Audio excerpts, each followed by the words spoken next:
Hey, I lead a team of 168 developers, and I thought I'd just share a little bit about why I'm a little bit skeptical with what's going on with NFTs and big game projects raising tons of money to build some amazing metaverse projects.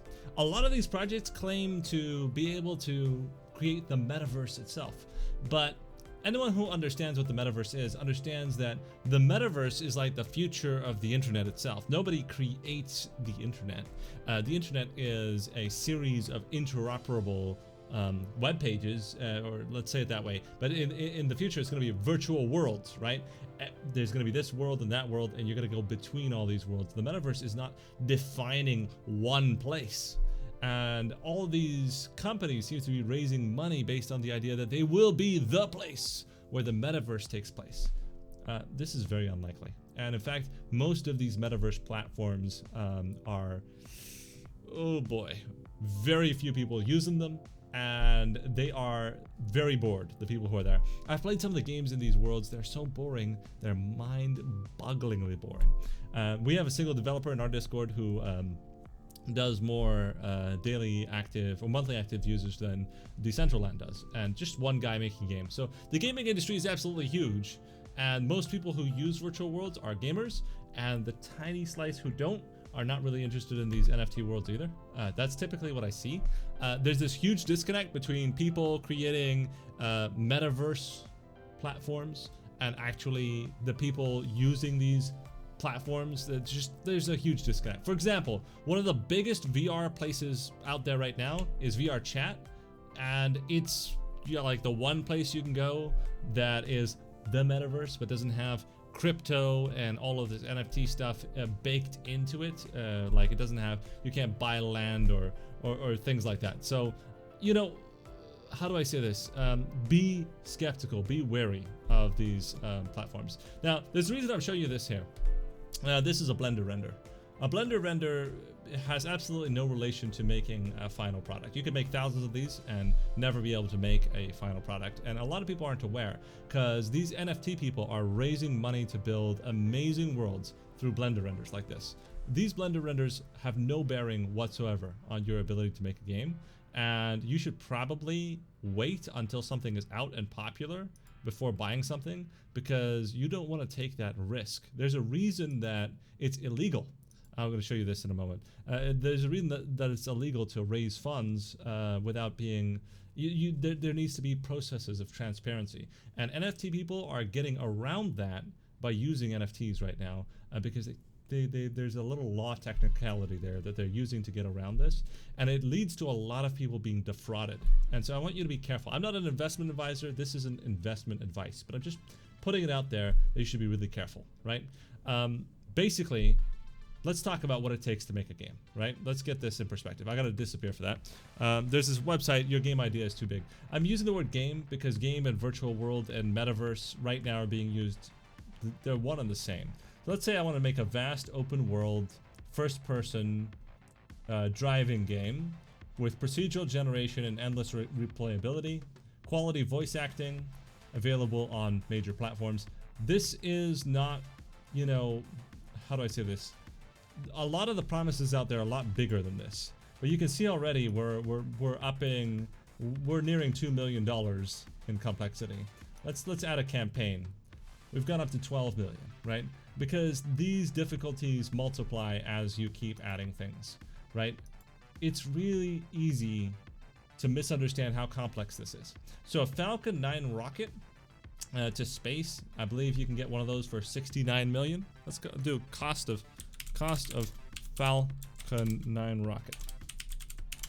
So what we have is we have a large group of individuals who have never ever made a game, not even a small game, raising millions of dollars to do something that quickly gets to the level of being as complicated as rocket science with no experience. This is a recipe for disaster. It's a recipe for disaster partially because in games, how do I say this? It's not like you can have the gusto. I built the 4th most engaging Facebook page in the world a while back, and you know, all I did is put in hard work. I was a pretty young guy, and you know, all I did is just grind. There's a lot of things in life that can be done by grinding hard.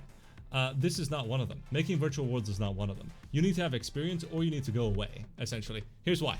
I'll just explain it. So all your building games is like building a Jenga tower, and your early decisions will bake in your later results. And so if you don't actually do a good job from the beginning, from the very design level, from the very initial level of this stuff, you're not going to get anywhere. I'll give you an example. This world, this is a simple game I'm making. 168 of us volunteers are working on this project. It is tremendously difficult to make this game. There's just so much that goes into it. I found myself being an art director, being an animation director, not knowing what I'm doing in multiple of these fields, and being overwhelmed almost constantly.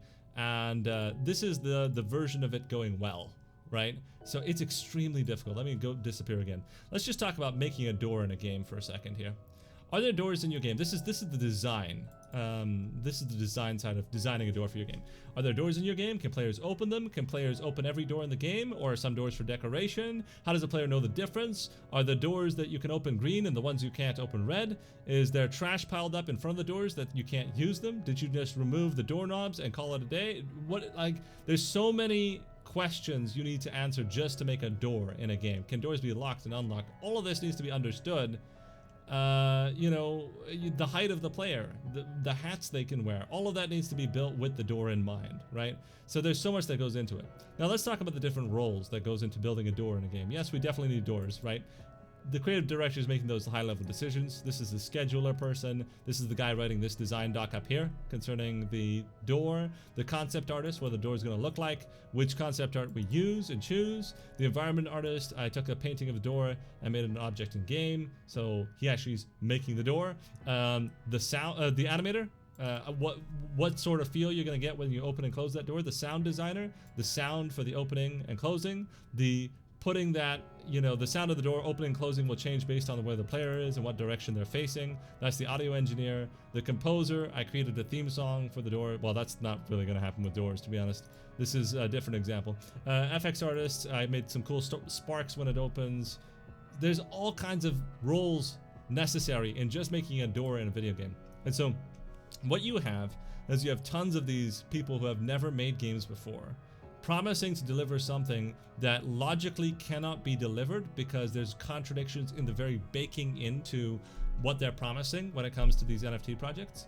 And how do I say this? It's a recipe for absolute disaster. And they're taking advantage of mom and pops who don't know the difference, like people who think the metaverse is the next big thing and I better get in early for those 3,000% gains. And they're taking advantage of those people, and they're laughing all the way to the bank as they defraud them. If you're in doubt about a project, please just wait until it's out. Buy something. If you're interested in the game, buy something when it's out, right? If you're interested in funding a project for ethical reasons or moral reasons, then go ahead and do that because that's what you want to do, right? But if you're expecting a massive return, just be aware that the great power of the blockchain and NFTs is that the whole system is set up from the get-go to empower illegal activity. This is because anyone can come in as a permissionless actor, and it allows pseudo-anonymity, which is great for malicious actors and very bad for individual users.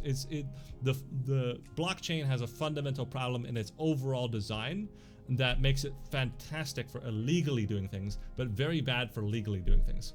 I'm not going to get into all that here, but please use common sense, be careful, don't buy the hype, be reasonable, and watch out, because some people are taking advantage of those who don't know better.